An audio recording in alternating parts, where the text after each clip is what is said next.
Me mamu nyina afishia kwabi asenhia de edi kan me da mu nyina ase me hwe odo amodi kurekura me a na ebro madwen me nti ase so na emoni me sire nyina ne se onyame bema wo asomdue a wo hwehwe se be ya ubenya break akra be hwe original and then so ye another simple recipe se ne ameka no bronya akukọ nkwan we ekoyie nti jiwa konwa twa TV no se ye fa nhihye so ti abusi afọ ye nioma wa ha se eni o eye simple right nti we say tomatoes miensa so but me isu 10 so only fresh one and nyina bekoyi and na we say tomato paste 1 teaspoon inti kakra bi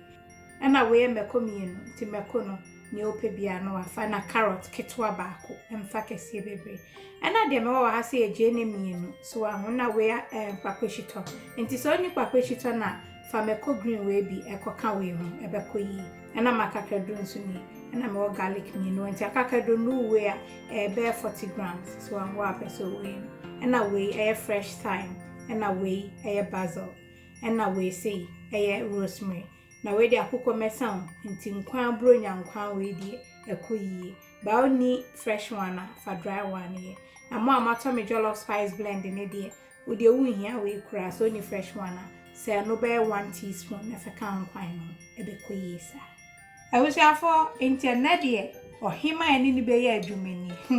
Akukoi, akoyi. Na niema ye ne se wa se matoto hono hwe matoto hono nti enye se ma ye bibia so nti bomode ase obetoto hono ye ne sa ema nkwan no eye hwam na ema da smoky flavor no so ho nti bomode ase obetoto amame nsesi ade me ye ne se me jene no ene me pakweshito no ene makakadru no na afi o fresh herbs nyina na de account me ba blend we nyina na e de ahye nkwan na se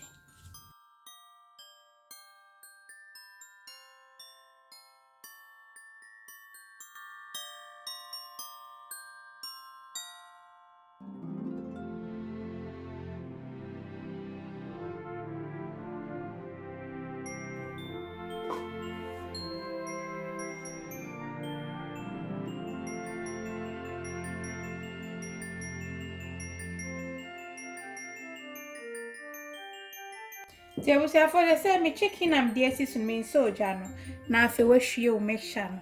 na me si ni hwam na kokọ no hwehwe ne kora keke no ebe koye nti nsu a me de aye nyina ye half a cup won se kakra bi o ye aduane bia aye nsa they say me the salt to taste and ego na afi wa so jana se nti ejane ye ni low kra but long quiet come on. So say me katash next me come afi ma be yi hu a kire o se afọ ya na mi na egusi yo na hwane de ha ese wanumu ankasa and they say I'm watching by 15 minutes na afi na ade untoast no tomato paste na ka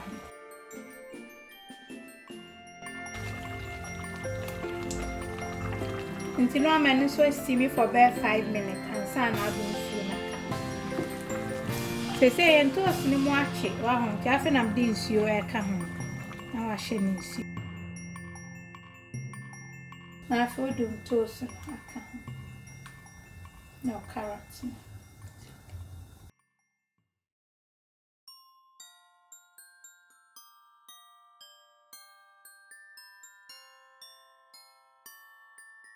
Tiafe me manehu afaso na mabeyi ntoast ne mekoni ade no ne blend egu so ne eye wie ni sa enko be bia na nkwan ha ekoyi fa fufura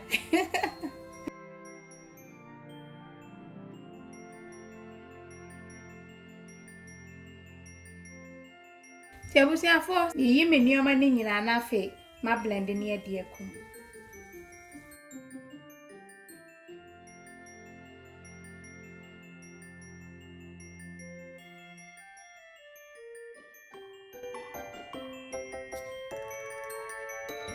na fe wahwie agusi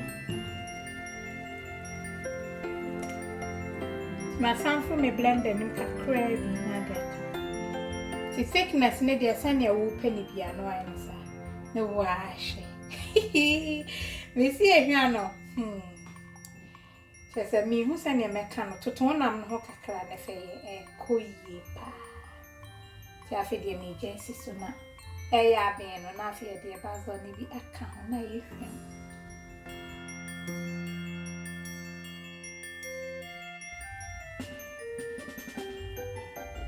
Abusiafo yan kwan na ya be na me de basil no. Leaves ni bi therefore bi eku.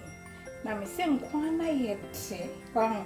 nti abia wie kra no na abe ni sa. Ti bomode ansa obe ni se ne ma kire wi. Kama.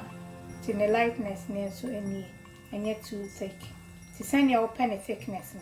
Na wa ye ne sa. Nti me mana fa so be 5 minutes bi. Na fe ye di nkomo.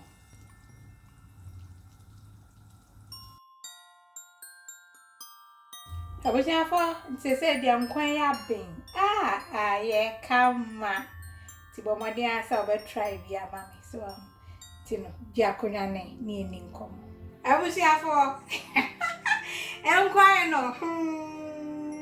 ekoye misra fa fufu bra se menke fufu se body fufu ni efentwa recipe ekoye pa so enti bomode ansa obetwa mam na ne futu a me digya ye nyina ne se ekoye awarefo titiri ho se misra emfa waware entutu obidie no so de bia me ne nkrofo ekasetu omofo me se wo package eye different from obi package so what I say enti so ware kwaku no obi ware kwadwo a